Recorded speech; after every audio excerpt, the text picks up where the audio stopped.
The night Seun almost didn't open her stall was the night everything changed.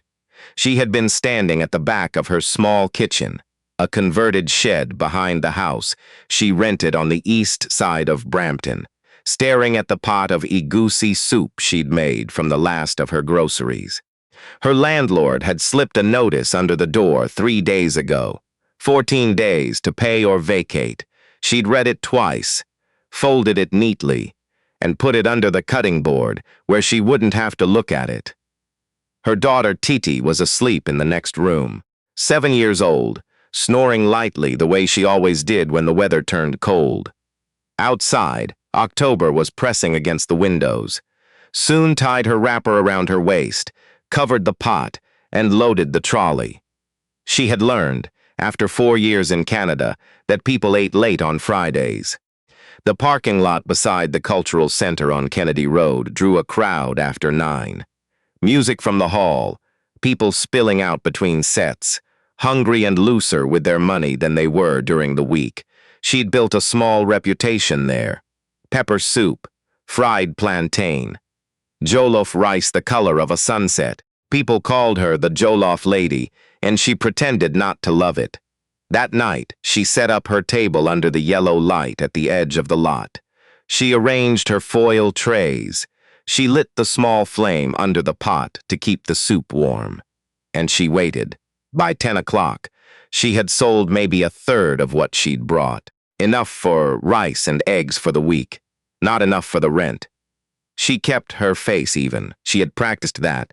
The art of not letting desperation sit on your face where strangers could see it and either pity you or use it against you. That was when the man sat down on the concrete barrier beside her stall. He was not the kind of man you noticed right away. That was the strange thing about it, when she thought back later. He was wearing a dark jacket, the kind you bought at a thrift store, slightly too big in the shoulders. His boots were scuffed.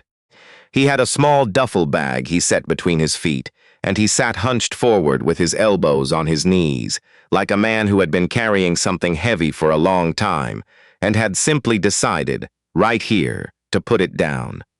He didn't ask for anything. He just sat. Seun watched him from the corner of her eye the way she watched everyone. Not unfriendly, just careful. She'd learned to read people quickly.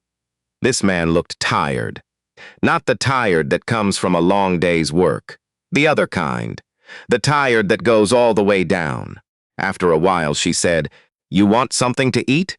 He looked up. He had a calm face, good eyes, the kind that had seen things but hadn't gone hard because of it. "I don't have money on me tonight," he said. His English was clean and North American, not the accent she'd expected from someone in that jacket, in this parking lot, at this hour. She filed that away without knowing why. "I didn't ask you if you had money," she said. "I asked if you were hungry." He was quiet for a moment. Then, yes. She spooned jollof rice into a takeaway container, added a piece of the fried chicken she'd been keeping warm under foil. It was the last piece, the one she'd been saving to take home for Titi's lunch tomorrow. She added a spoonful of fried plantain, pressed the lid on, handed it across the table. He took it with both hands. That was the thing she remembered. Most people took food with one hand, barely looking, already moving on. He took it with both hands, the way her mother had taught her to receive something from an elder. He looked at the container, then he looked at her. "Thank you," he said. And the way he said it, it wasn't polite. It wasn't the automatic Canadian thank you she'd grown used to, the one that fell out of people's mouths before they'd even registered what they were thanking you for. It was something else. Like the word cost him something to say, or like he was afraid she didn't understand how much he meant it. She looked away. "Eat before it gets cold," she said, which was something her mama used to say whenever gratitude started making the air too thick. His name, she would learn later, was not what he first told her. He said his name was Kweku, just Kweku. She didn't ask for a last name. She never asked for last names unless people offered. It wasn't her business. He came back the following Friday. She recognized him before he sat down. The jacket, the bag, the particular way he moved, unhurried, like a man who had decided the world could wait for him. He was neater this time, freshly shaved. He bought a full plate and paid for it. He sat on the same concrete barrier and ate, and when he was done, he set the empty container on her table and said, "Still the best jollof in Brampton.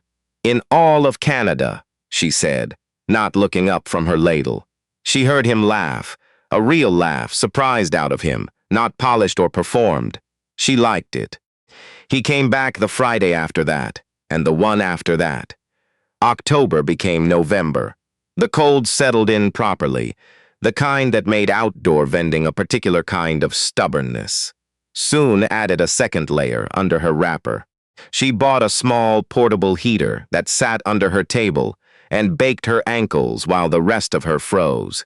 She kept coming because she had no choice, because the rent had been paid. Barely. With help from her church's emergency fund and a loan from her friend BC that she was still ashamed of, and because Titi needed new winter boots, and the school had sent home a note about a class trip that cost $40 that Seun had looked at and turned face down on the counter. Kweku, she discovered over those Fridays, was a good listener. It was not something she'd planned, to talk to this quiet stranger in the thrift store jacket. But there is something about cold air and hot food and the hour after midnight that loosens things. She found herself saying more than she intended about the landlord, about Titi, about how she had come to Canada with a suitcase and a nursing certificate that the College of Nurses of Ontario had spent 2 years deciding whether or not to recognize, and which they had ultimately not recognized in the form she'd submitted, which meant she was starting the accreditation process again, from a certain angle, which felt a lot like beginning from nothing. Kweku listened. He asked questions that showed he had heard her. Not advice questions. Not "have you tried this?" or "you should consider that." Just questions that said, "I'm here. I'm paying attention. You are not talking into empty air." Once, late in November, she told him about the note from the school, the $40. She hadn't meant to say it. It came out while she was wrapping up unsold plantain. He was quiet. "It's not your problem," she said quickly. "I don't know why I said that." "Because you're tired of carrying it alone," he said, simply. Not as a diagnosis, just as a fact. She didn't answer. She tied the foil tighter than she needed to. The next Friday, Titi went on the class trip. The permission slip came back signed. The $40 in cash was tucked inside the envelope. Seun found it on her table when she arrived at the lot. Kweku had come early and left before she got there. There was no note. She stood very still for a long time. Then she set up her stall and worked through the night, and did not let herself think about what it meant that a man she barely knew had heard something she'd said almost in passing, and had done something about it. Quietly, without asking for credit. The night she found out who he was, she almost didn't believe it. It was her friend BC who told her. BC had been scrolling through her phone during their Wednesday afternoon call, half listening and half reading, and she had said, "Seun. Seun, wait, this man. Is this your parking lot friend?" She'd sent a photo, a news article from a Canadian business publication, a profile piece several months old. The man in the photo was Kweku Boateng-Haynes. He was 41. He had founded a logistics technology company 15 years ago, out of a one-bedroom apartment in Scarborough, and had grown it into something with offices in 6 cities, and a valuation the article described in a number. Seun had to read 3 times. He sat on the board of 2 hospitals. He had given a keynote address at a national business conference. He was dressed, in the photo, in a way that was the exact opposite of a thrift store jacket. Seun stared at the photo for a long time. She recognized the eyes immediately, calm, not hard. She did not go to the lot the next Friday. She told herself it was because Titi had a cold, which was true. Titi did have a cold. But Seun also sat at her kitchen table for a long time that Thursday night, running her hands along the edge of the wood, thinking. She felt more than anything foolish. Not because she had been kind to him. She would have given food to anyone sitting like that, looking like that. But because she had talked. She had told him things. She had let him hear the parts of her life that she kept neat and folded and out of sight. And he had been, what? What had he been doing there? A billionaire in a thrift store jacket in a parking lot in Brampton on a Friday night, eating her jollof rice? She thought about the $40 in the envelope. She had felt grateful. Now she felt something more complicated. The following Friday, she went back. She was not going to explain herself. She had thought about it and decided. She didn't owe him an explanation, and she wasn't going to give him one, and she was going to behave exactly as she always did, and let whatever was going to happen simply happen. He was already there when she arrived, on the concrete barrier. No jacket this time, a plain gray sweater, still understated. But she could see now what she had not allowed herself to see before. The watch, discreet and expensive, the posture of a man who had spent years in rooms where people listened when he spoke. He helped her set up without asking. He lifted the heavy cooler from her trolley with the ease of someone who had done it before, or had decided they were going to do it and saw no reason to make a ceremony of it. She did not say anything about the article. She heated the soup. She arranged the containers. The first customers came. It was near the end of the night, when the crowd had thinned and the cold had come back with the particular seriousness of 1 in the morning, that he said, "I owe you an honest conversation." She put down her ladle. "My name is Kweku Boateng-Haynes," he said. She looked at him. "I know." He received that without flinching. "How long?" 2 weeks. He nodded slowly. He looked down at his hands. When he looked up again, she saw something in his face that hadn't been there in the early weeks. Or maybe it had been there all along, and she hadn't had the right angle to see it. It looked like the face of someone standing at the edge of something they weren't sure they could explain. "I'm going to try to tell you the truth," he said, "and I want you to tell me if I'm not making sense." She crossed her arms. "Go ahead," he told her. He had lost his mother the year before. She had died in October, 2 days as it happened, before the night he had first sat down on the barrier beside her table. His mother had grown up in Kumasi. She had come to Canada young, worked every job she could find, built a life from nothing recognizable, and had, according to everyone who knew her, never once lost the quality that Kweku struggled now to name precisely. The quality of treating every person in front of her as if that person mattered completely, without calculation, without needing to know what they had or who they were first. He had spent his adult life in rooms where everyone knew exactly who everyone else was, where every kindness was catalogued, where generosity came stamped with a name attached. After his mother died, he said, he had sat in his apartment in the distillery district and realized he could not remember the last time someone had been kind to him without knowing he was Kweku Boateng-Haynes. So he went looking for it. Not for any other reason, not to test anyone, not to find a wife or discover something photogenic about poverty. Just, he had wanted, one more time before the grief got too thick, to feel what his mother had described. What she'd said was the only thing that made the world make sense. Someone doing something good because it was good. Nothing else attached. He had tried 3 other places before Kennedy Road. A shelter, a soup kitchen where they'd recognized him immediately, a community meal where someone had taken a photo, and then a parking lot in Brampton on a cold October night, where a woman with a flame under her soup pot and a wrapper tied around her waist, had asked a stranger if he was hungry and hadn't waited for an answer before she was already reaching for the spoon. Seun was quiet. The lot was almost empty now. The light above them made a low humming sound. Somewhere across the parking lot, someone was locking up the cultural center, the metal shutters coming down with a sound like a slow exhale. "The money," she said. "The $40. I'm sorry if that was overstepping. I heard you, and don't apologize for it." She said it quickly. Not harshly, but with the kind of firmness that came from meaning it. "I was angry for a minute. Then I thought about Titi coming home from that trip and telling me about the museum, about the bus ride, about what her friend Danielle said at lunch." She paused. "She talked for 2 hours straight." He smiled. It reached all the way up.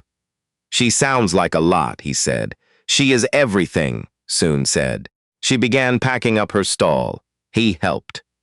They worked in the easy silence of people who had spent enough Friday nights in proximity to have their own rhythm, who moved around each other without bumping, who knew without discussing it where each thing went. When the trolley was loaded, she stood with her hands in her pockets and looked at him. "I don't know what you want from me," she said, not in a suspicious way. I actually don't know, and I'm not a woman who proceeds without knowing." "That's fair," he said. He thought for a moment. Not performing thought, actually thinking. "I want to keep showing up," he said. "That's the honest answer. I want to see where this goes if you'll let it go somewhere." He paused. "I have more than most people will ever have in 10 lifetimes. What I don't have is easy. What I have with you on Friday nights, talking over a pot of jollof, in the cold, with no one performing anything, I don't know what to call that. I just know I don't want it to stop." She looked at him for a long time. "Next Friday," she said, "you can bring the heater. The one under my table stopped working and I've been too stubborn to buy a new one." He laughed again. The surprised one. The real one. "I'll bring the heater," he said. She pushed the trolley toward the street. He walked beside her, not behind her. Not ahead, just beside. And the cold came off the pavement in waves, and the city made its late-night sounds around them, and Titi was asleep at home, with a cold that was almost gone, and the rent was paid through December, and somewhere under the cutting board, there was still a notice that Seun should probably throw away now. She didn't look at him. But she didn't walk faster, either. There were things she would need to know. Practical things, careful things, the kinds of things a woman raises on her own, learns to ask before she lets anyone get close to what she has built. There was Titi to think about. There was her own dignity to think about. There were the women in her church who would have opinions, and her mama back home who would have more opinions, and BC, who already had a full presentation of opinions, ready to deliver at the next available opportunity. But there was also this, a man who had sat on a concrete barrier in October and taken her food with both hands. A man who had heard $40 mentioned once, almost in passing, and had shown up early and left without asking for credit. A man who could afford any room in any city and had chosen, for reasons she now understood, a parking lot in Brampton. She was not a woman who made decisions fast. She was not a woman who let her guard down easy or her heart out ahead of her common sense. She had built her life in a new country with borrowed English and a nursing certificate and a suitcase and a baby on her hip, and she had made it work through arithmetic, adding only what served her and Titi, subtracting everything that didn't. But she had also learned, in 4 years and 1 difficult October and 1 very long Friday night, that some things don't submit to arithmetic. Some things ask you to just keep walking and see what the next corner brings. She kept walking. He kept pace. 5 years later, Titi would ask. She was 12 by then, and in the full throes of wanting to understand every origin story. "Mama, how did you know?" "About Kweku." How did you know he was real? And Seun would think about it for a moment, the way she thought about things that deserved a real answer.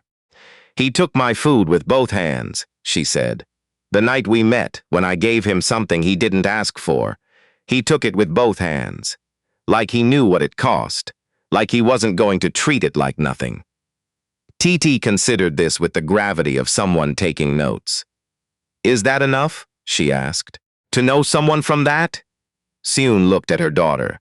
This loud, particular 2 hours of talking child who had gone on a class trip to a museum and come home changed by it.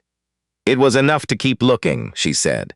The rest you learn over time, but the way someone receives a gift, that tells you most of what you need to know about who they are. Titi thought about this for a moment longer. Then she went back to her phone, apparently satisfied. Seun stood at the kitchen window and watched the street and let herself remember, for just a moment, a parking lot on Kennedy Road, a concrete barrier, the sound of a flame staying lit against October wind, a man sitting with his elbows on his knees, not asking for anything, and her own hands already reaching for the spoon. If this story moved something in you, even just a little, let it stay with you today. And if you know someone who needs to hear it, share it with them. That's how these stories travel. That's how they stay alive.